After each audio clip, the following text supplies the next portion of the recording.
నుంచి టోకెన్ రాసుకున్నా 10 రోజుల నుంచి ఒక బస్సు కూడా లేదు. కోలార్ కనీసం నాకు 10 ఎకరాలు ఉంది. 10 ఎకరాలు మొత్తం ఎక్కడెక్కడ బొమ్మల బోడేసి ఎండిపోతుంది.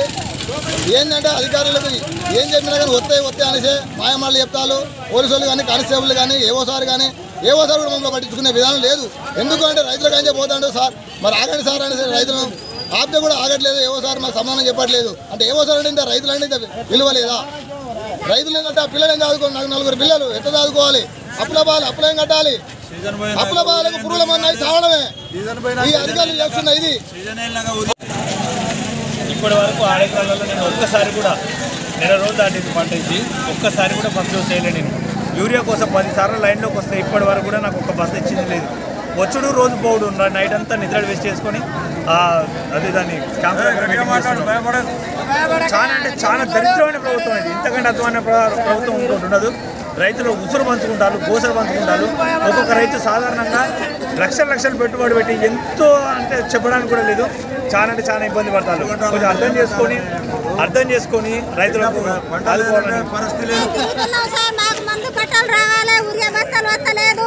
మేము ఇక్కడ వచ్చి సబ్సిడీలో పండుకొని ఉంటున్నాము. మాకు దోమలు కుడుతున్నాయి, ఈగలు కుడుతున్నాయి, చిన్న పోరగాళ్ళు ఉన్నాయి. మాకు అక్కడ అన్నం లేదు, పువ్వా లేదు, చాయ్ లేదు, ఏం లేదు, చెద్దర్లు లేవు. అన్ని బాగా దోమలు కుడుతున్నాయి సార్. మేము బతకాలనా చచ్చిపోవాలనా? దోమలు కుడితే డెంగు జ్వరాలు వస్తున్నాయి. జ్వరంతోనే మేము చచ్చిపోతాము. మరి మీరే ఉంటారా? ఎట్లా సార్? మీ పరిస్థితి వల్ల మా పరిస్థితి కాదా? మీరేం పిల్లలకు నౌకరు పెట్టి సాదుకుంటారు, మేము మాత్రం పంట వస్తలేదు. ఏడు మేము బాకీ ఎట్లా తిరపాలి? మా పిల్లలకు ఎట్లా సాదుకోవాలి సార్? మా పరిస్థితి చెప్పారా? మీరు ఉండి ఎందుకు మరి ఇంత గోసపడతాను? మేము ఇంత సేవ చేస్తాను. మేము ఏళ్ళకు బాగా పెడతాను మరి సారు. మీ నౌకరులకే బాగా పెడతాను, కానీ మాకు వ్యవసాయాలకు మాకు చాగొట్టాను. మరి మీరు ఉండి ఎందుకు సార్? మా సేవ మొత్తం పోయినాయి సార్.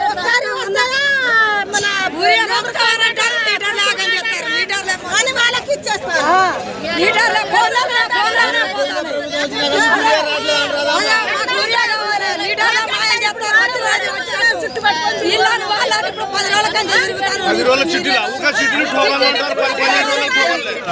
అయ్యా గత నెల రోజుల కాడ నుంచి బదిలాడి రైతులు ఇగో అష్ట కష్టాలు పడతారు.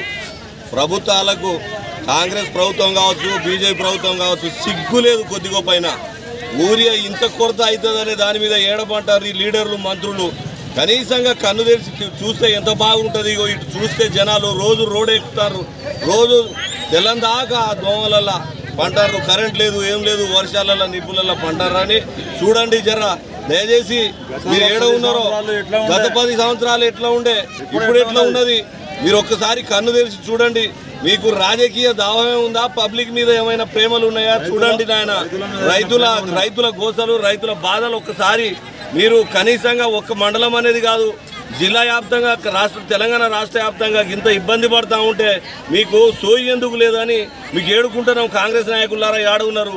కనీసంగా బీజేపీ వాళ్ళు కూడా కనీసంగా మనకొచ్చే తెలంగాణకు వచ్చే వాటా మనకు పంపితే ఎంత బాగుండే.